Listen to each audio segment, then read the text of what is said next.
So, gawa tayo ng, hindi tayo gagawa. Coating ako ng cake pops. Ayan, so yung ginawa ko last time, nilalagyan ko ng stick, and then, dinidip ko sa chocolate. Ito usually pang freebies ko. And other than for freebies, binibenta ko to ng 20 pieces for 120 pesos. So, cake pops ito. Chocolate coated cake pops. Ayan, chocolate. Nice chocolate cake pops.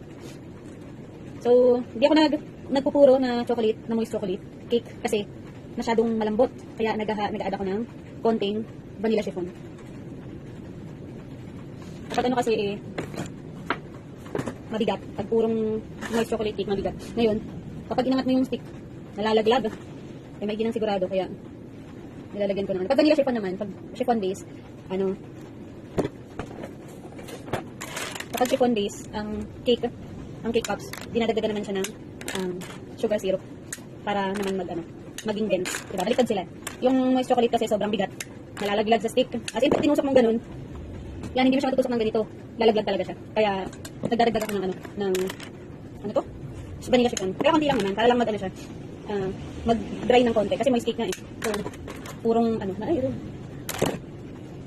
okay siya kung walang stick. Yung balls lang, moist chocolate na balls. Yung nasa liner lang, pwede yun. Pero kapag nasa stick siya, hindi ko ina-advise. Okay siya kapag daling sa heater, ganyan. Paano kung ilalagay mo siya sa buffet mo, sa buffet setup mo, sa buffet dessert buffet mo, di bumulas na siya. Lalambot kasi talaga siya. Masarap talaga yung moist chocolate, marami namang nag-feedback niyan. Para siyang natutunaw sa bibig, ganun. Mouth-watering ba? Yun ba yung term nun? Pero ganun nga. Kaya kapag nasa stick, hindi ko talaga ina-advise. Hindi ko rin talaga ginagawa na ganun.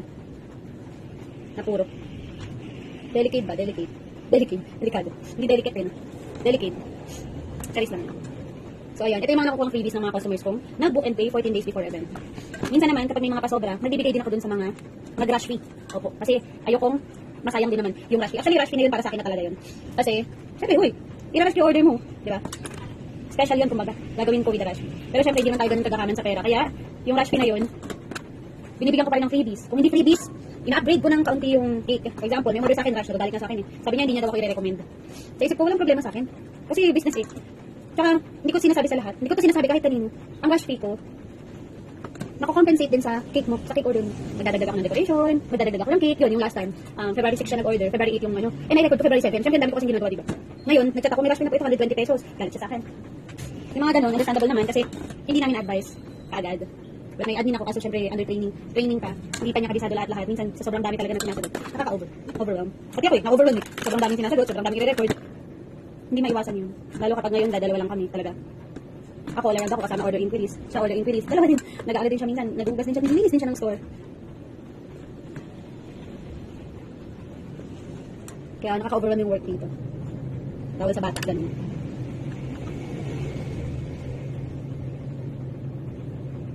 So yun, kapag nag-rush fee kayo, hindi man ibig sabihin nun, sa akin na yun 100%, napupunta rin sa inyo yun.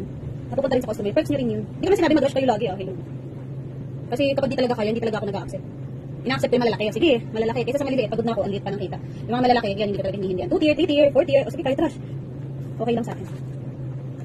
So palalamigin ko na to. Cakesicles. Sinil ko na to. Tapos tutusukan ko na. Dahil pala, tinusok ko na bago ko sinil. Kasi wala akong ganito nun. Ayun, moist cake siya. Kumakapit talaga. Bubutasan ko lang konti. Tapos ilulubog ko sa chocolate para mas dumikit. Hirap kasi kapag malaglag to, medyo malaki. Yan. Tala, nilagyan ko na ng stick nung bago ko i-chill. Ang kaso kasi kaya hindi ko ginawa yun. Kasi wala akong popsicle sticks. So, diba? Napasimple lang So, meron ako ditong chocolate. Ang dami kong chocolate Sebona. Yan, ganito. Hanapin nyo to. Medyo mas mura to kasi sa Berrios. Masarap din. Gusto ko sila ni Berrios. Ayan. Ang kapal. Grabe ang kapal ng chocolate. Nakakabay papakita. Dumi kasi ng cup ko. Nag-leak na kasi. Pero, yan. Nakakatakot yan. So, i-double coat ko siya. Hanggang sa wala nang tutulo. Tapos lalagyan ko ng drizzle mamaya. Medyo na pala. Tumigas na. Tutunawin ko lang ng kaunti itong chocolate. Pero dadagdagan ko na din. Wait lang.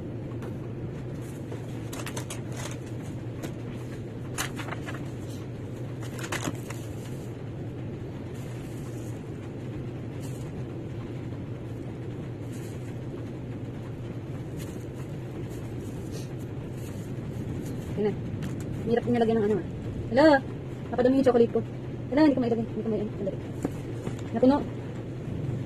Ayan. So, ididip ko lang siya. Tapos patutuluin. Pero tayo kaya madumi talaga kapag nagcho-chocolate. Kalat kaya yan. Hindi ako galit ah. Charot. Oo nga, makalat talaga kapag nagcho-chocolate. Ayan oh, shiny shimmering. Nalagyan na ako ng decoration. Gusto ko i-double coat eh, wait lang. Pahanginan ko ng konti. So, ganda kasi kapag naka-double coat. Habang naghihintay, itong isa din.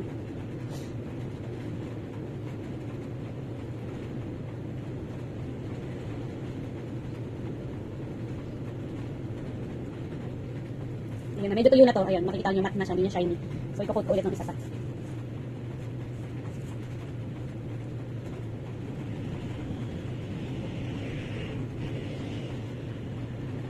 Yan, medyo inano ko lang, hindi ko kinadkad yung likod ah. Medyo nakaano lang, para mabawasan ng kaunti. Hindi kinakadkad yung likod ah. Tapos okay na yan. Tapos ito pa. Grabe ang sarap nito. Cake pops nga lang, yung dami ng feedback na grabe ang sarap. Thank you sa freebies. Freebies nga yung sinasabi nilang thank you eh. Ang sarap. Yung cake, ewan ko na lang, de, charot lang. Usually kasi yun talaga agad yung kinakain. Hindi agad nakakain. Siyempre, for display yung cakes eh, di ba? Kaya freebies agad.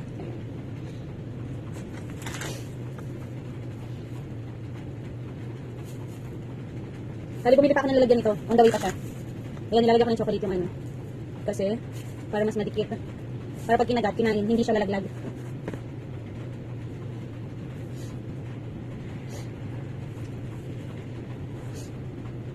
Ito sample lang ako nito ng 5. Para sa Valentine's available ito gagawa ko.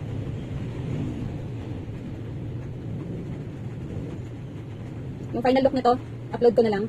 Dahil lalagyan pa ito ng decoration. Alright. Second coating. Second coating.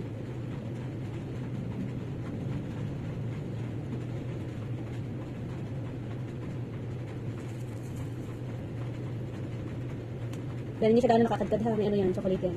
Ano lang kasi to, kaya ito ginaganito. Kasi, ano, pag nilapag siya, mag-spread ilalim, magkakaroon ng sobra yung pinakailalim. So, yun lang.